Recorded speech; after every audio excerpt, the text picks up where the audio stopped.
الخبيثات للخبيثين والخبيثون للخبيثات والطيبات للطيبين والطيبون للطيبات أولئك مبرؤون مما يقولون لهم مغفرة ورزق. الخبیثات خبیث عورتیں، للخبیثین خبیث مردوں کے لیے، والخبیثون اور خبیث مرد، للخبیثات خبیث عورتوں کے لیے، والطیبات اور پاکیزہ عورتیں، للطیبین پاکیزہ مردوں کے لیے، والطیبون اور پاکیزہ مرد، للطیبات پاکیزہ عورتوں کے لیے ہیں۔ اولئک یہی لوگ، مبرؤون مبرع پاک ہیں، مما اس میں سے جو، یقولون وہ کہتے ہیں، لہم ان کے لیے، مغفرتن بخشش ہے، ورزق اور رزق ہے، کریم عزت والا، کرم والا۔ گندی عورتیں گندے مردوں کے لیے اور گندے مرد گندی عورتوں کے لیے، اور پاک عورتیں پاک مردوں کے لیے ہیں اور پاک مرد پاک عورتوں کے لیے ہیں۔ یہ لوگ اس سے بری کیے ہوئے ہیں جو وہ کہتے ہیں ان کے لیے بڑی بخشش اور باعزت روزی ہے۔ یہ ایک نفسیاتی حقیقت بیان کی گئی ہے کہ خبیث مردوں کے لیے نبھاؤ خبیث عورتوں سے ہی ممکن ہے، ان کا جھکاؤ بھی ادھر ہی ہوتا ہے، مینٹل لیول اور ایک طرح کی سوچ۔ پاکیزہ مردوں کا نبھاؤ پاکیزہ عورتوں ہی سے ہو سکتا ہے۔ ایسا نہیں ہو سکتا کہ ایک مرد خود تو بڑا پاکیزہ ہے لیکن وہ ایک خبیث عورت سے برسوں نبھاؤ کرتا چلا جائے۔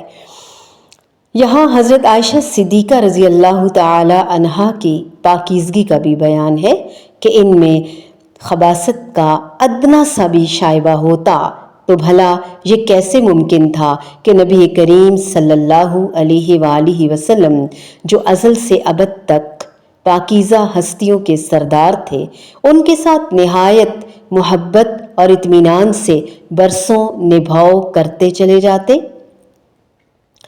پھر بعض مفسرین نے الخبیثات سے مراد گندے اقوال اور افعال لیا ہے، جبکہ الطیبات سے پاکیزہ اقوال اور افعال مراد لیے ہیں، یعنی کوئی آدمی جیسا خود ہوتا ہے ویسے ہی وہ اعمال کرتا ہے اور ویسے ہی وہ اقوال زبان پر لاتا ہے۔ اب چونکہ حضرت عائشہ صدیقہ رضی اللہ تعالی عنہا پاک تھیں، ان کی سیرت اور ان کے اقوال اور افعال بھی پاک تھے، اور یہ منافق خود بھی گندے اور خبیث لوگ، اس لیے ان سے ایسے ہی گندے اقوال اور افعال کی توقع کی جا سکتی تھی۔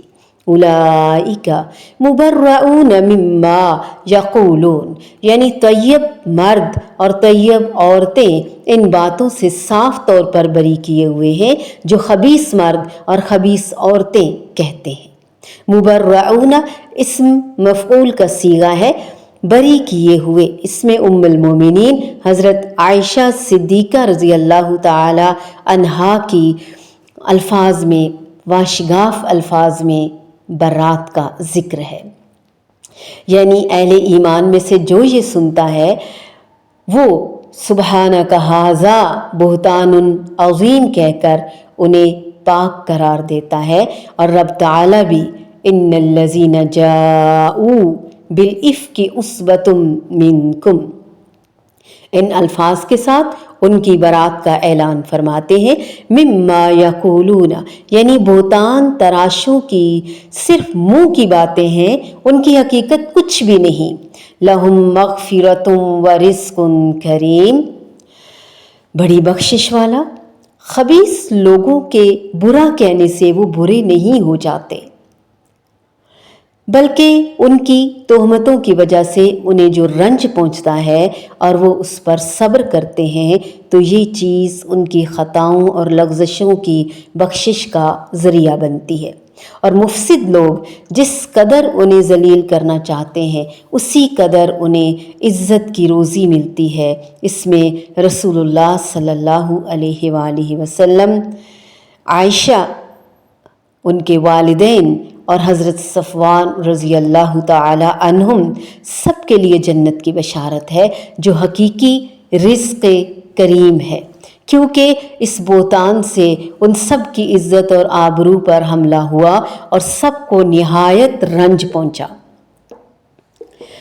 اکثر یہ لوگ سوچتے ہیں خبیث عورتیں خبیث مردوں کے لیے، پاکیزہ عورتیں پاکیزہ مردوں کے لیے۔ اس آیت میں کیا بات ہوئی ہے؟ اگر کوئی شوہر برے اخلاق کا مالک ہے تو بیوی بھی کیا خبیثہ ہوگی؟ تو اس کا جوڑ کیا بنایا گیا ہے؟ ورنہ طیب اور خبیث کا یہاں ساتھ نظر نہیں آ رہا۔ دنیا میں رشتے ناطے بعض اوقات یوں ہو بھی جایا کرتے ہیں، لیکن یہ جوڑ فطری اور نبھنے والا نہیں ہوتا، ورنہ تو یوں خواتین کا پاکیزہ ترین نمونہ حضرت آسیہ رضی اللہ تعالی عنہا علیہ السلام، مردوں کے خبیث ترین نمونے فرعون کی بیوی تھی۔ عام حالات میں طیب کا میل طیب کے ساتھ اور خبیث کا میل خبیثہ ہی کے ساتھ ہو سکتا ہے اور ہونا بھی چاہیے، کیونکہ رشتے تلاش کرتے ہوئے بھی یہ فطری تقاضا ہے کہ انسان انہی باتوں کو پیش نظر اور مد نظر رکھتا ہے۔ اسی بنا پر حضرت عمر فاروق رضی اللہ تعالی عنہ غیر شادی شدہ زانی اور زانیہ پر حد جاری کر کے کوڑے لگانے کے بعد دونوں کا باہم نکاح کروا دیا کرتے تھے کہ اب وہ ایک دوسرے ہی کے لیے مناسب ہیں، حالانکہ وہ پاک ہو گئے۔ اللہ رب العزت معاف فرمائے، اور سچی توبہ سے بھی اللہ تعالی معاف فرماتے ہیں۔ ہمارے اندر کی خباثت اور اندر کا طیب ہونا، یہ ہم نے اپنا چیک اینڈ بیلنس خود رکھنا ہے، اور پاکیزہ بننے کے لیے ظاہری اور باطنی دونوں طرح کی کوششیں انشاءاللہ کرنا ہوں گی۔